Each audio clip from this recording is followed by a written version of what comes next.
is. So let's move to the AFC North. Now, this is a division to me that's fascinating because I think that you have two clearly good teams and you have two teams that are serviceable or have been serviceable, but you're not sure. So let's start with the Steelers.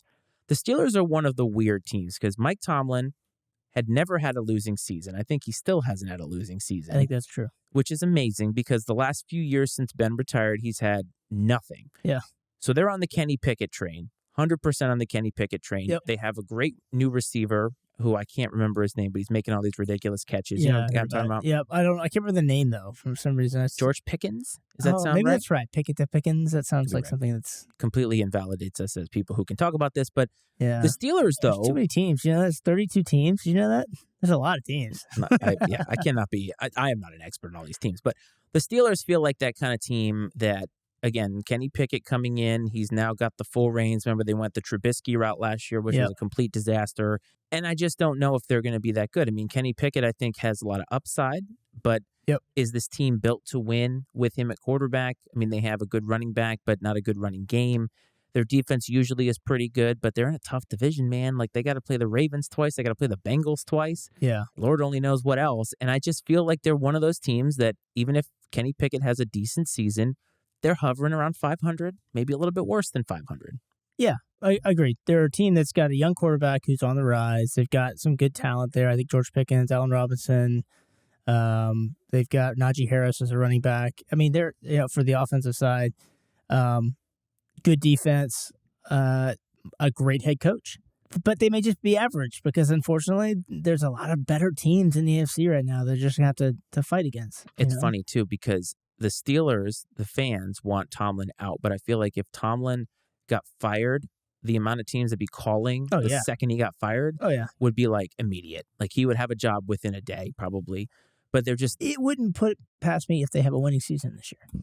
It's possible. I mean, I know some people, Dave from Political Football is one of them, who doesn't feel like Tomlin is actually that good of a head coach. He just happened to have a Hall of Fame quarterback, and that is possible. But the fact that he's had such mediocre talent and still managed to not have a really, really bad season there's something to be said about that. But let's talk about our favorite team, the Cleveland Browns, because they're the other team in the division. Boo. I agree. So this is now the first full year with Watson with this big contract. They have Amari Cooper, obviously. They have Nick Chubb, who should still be the best back in the league. He's at least the most physical back in the league. Probably the best pure runner in the league. I mean, how long that will last, I don't know, but he's certainly built to last. I mean, he hasn't really been hurt that much. Big guy. But they had a weird season last year. They weren't very good. And I kind of wonder, though, are they actually a decent football team, or is Deshaun Watson just washed because you take 2 years off? I didn't think he was that good in Houston. I know people tell you, look at these stats, look at this stat, look at all the yards thrown. I just felt like he came up average in Houston. And I think he's like the hope, right? But look at his talent. Look what he can do. Look what he could possibly do.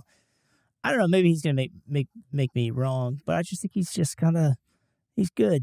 It's a franchise. And I hope he gets his leg broken when he's running the ball. Well, let's not do that. But slipping in the shower, that's what I say. It could happen to anybody, okay? Yeah, sure. But my point is the Browns... Nothing like, I'm sorry, I don't want anything like life-threatening to happen to the guy. No, but let's not have bad juju on this because that's the last thing that we need is to be seen as people who are hoping that people get hurt. But Browns are a franchise, though... I'm sure the 72 women that he's actually assaulted would disagree with you. I am. You and I are in full agreement. I'm sure a lot of people are. I know coaches that Deshaun Watson. Allegedly. Whatever. He's a despicable human being. I don't want him anywhere near my team, but it is what it is. He's a quarterback in this league getting paid a lot of money. Yeah, in fact, that's one of my points was, right? He's getting paid a lot of money, and I think he's the third best quarterback in this division. That is a very, very possible take. That's not a good place to be in if you're a franchise. If you're Cleveland right now, you are paying the third best quarterback in your division, I think the most money. Until Joey Burrow signs his contract, probably. Right? From a guaranteed perspective, he's certainly getting a lot of money. Fair. And that's I think, where it comes down to. But the Browns, I don't see it because their window shut. That they had such an opportunity. They were such a team you could root for, and they took the Chiefs to the brink, and then everything fell apart. Yeah. That quickly, and I just don't think that they're going to have it. And as you said, they're at best the third, maybe the fourth best team in this division. Who knows, right? Like that, they're kind of an unknown because we didn't really get that experience last year. Who started for them last year? Was it Jacoby Brissett? Brissett, I think. No. Who did he play for last year? I thought he played for Carolina last year. All I know is that it wasn't good quarterback play that they got. It was they average. Were barely in the games. It was Brissett. I think it was Jacoby Brissett. But Watson came in, wasn't very good. He wasn't much better when he came back, This, again, feels like a team that 6, 7, 8 wins, maybe 9 if they're lucky. I don't know. I mean again, unless, we're all wrong, and Deshaun Watson is amazing. It's possible. But something I know that is true is that the Baltimore Ravens obviously did the right thing in signing Lamar Jackson. Now, time will tell as to whether the money is worth it and all that stuff. But honestly, in this league, like, you need a quarterback. If you're going to win in Baltimore right now with the team they have, you pay that dude. Yeah, and you hope you win a championship with him. And then it doesn't matter if he's only healthy for 2 years or whatever. But he's a unique talent. Lamar Jackson's a unique talent. Like, you can't be like, he's changing the quarterback. They always say he's changing the quarterback position. Yeah, the problem is, like, not enough people have that level of talent. Sorry. Nobody. There's just aren't a lot of people who play football like that. There's just not that many talented people. He is a unique person who's very, very good, and he's going to excel. Yeah, I'd have paid him too. You have to. You have to pay him. But now that they have him, if you look at the team, weapon-wise, they didn't have a lot, and they were still successful even without those weapons. But just like we talked about with the Bills, is the dynamic nature of how he plays quarterback enough to get them to the promised land with such a good conference? Right. Good conference. I mean, the conference is great. And then, you always worry with a quarterback who runs as much as he does. You worry about injury. And, in some ways I worry more about injury for Lamar Jackson. It's not because he's not built. I mean, he's not as big as Josh Allen. Allen's big, though. But he's a big dude. But I think some of it's the way he runs, right? So Josh Allen is going to, when he hits contact, I think Josh Allen instigates contact, which for most people will tell you, if you're going to take contact, if you're instigating the contact, it hurts less. You're less likely to get hurt, right? Because you're deciding the when and the where. I feel like what makes Lamar so great is the fact that he avoids the contact and gets down the field and is so quick. But in doing so, he can probably, with some of those movements and those majorities where he's not trying to go after the contact, he's trying to get away from the contact, you open yourself up to those side hits or those odd angle hits that can go after those things like knees and those soft tissue injuries that you really worry about. And that's my only concern with Lamar Jackson running the ball as much as he does. But, man, it's really fun to watch. Oh, it is. I mean, it's very fun to watch. And I think the narrative that he's not a good passer is crap. That's crap. He's got a great arm. Yeah, he throws the ball. And he's got, I mean, we'll see if OBJ is back. Yep. But I'll tell you what, it'd be interesting to finally see him with a receiver and see what happens. Yeah. He really hasn't had much of a receiver. I think what's going to come down to is the Bengals, because I think the Bengals are still one of the best teams in the conference. Oh, yeah. Obviously, could have gone to the Super Bowl last year. Joey Burrow gets hurt in practice. You never want to see that.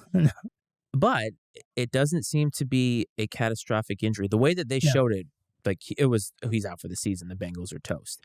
But it seems like he's going to be around for a majority of the season. This is obviously a team that has a lot of chemistry, good quarterback. They've got that mentality. I know that they lost in the AFC title game, and they have a lot of bravado, Burrow had all that kind of stuff. But they've got the talent to back it up. They do. They're a good football team. They're a really good football team. And Burrow is a talented quarterback. And what he has, I think, is part of that chemistry and that mentality. It comes from him as a leader. He's just a cool customer. Yeah. He doesn't let things faze him. And he, exudes a confidence that I think the rest of that team picks up on.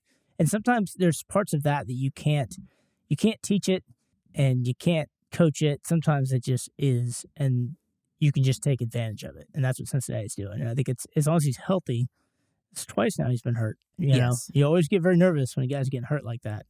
But he's a talented quarterback. And so if the way Joe Burrow goes, the way this team goes. I totally agree with you. I think when you look at confident guys, sometimes we mix up confidence with cockiness, and they're two different things. They are different. When Joe Burrow is confident, I mean, is there a cocky element to it? Sure, there definitely is. But He also comes across as that kind of guy that you just sort of can hang out with in the neighborhood kind of a thing Yeah. too. And that's part of what makes him likable. Right. I mean, obviously there's going to be people that are put off by his confidence, and that's just the way that it works in life. There are Sure. some people that rub you the wrong way, but there's something about him that's playful.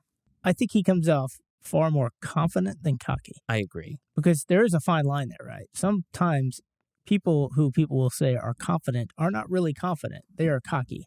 And their cockiness is them hiding their lack of real confidence in themselves or what they do.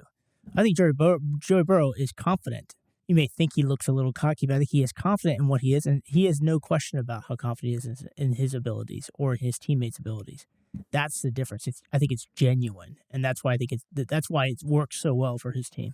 And they show up. I mean, Yeah, that's the thing. And it comes down to can you do it? Can you get on the field and do it? And he does, and their team does. I think that to me, for the Bengals, it's their division to lose, and the only thing that can be their hurdle is injury.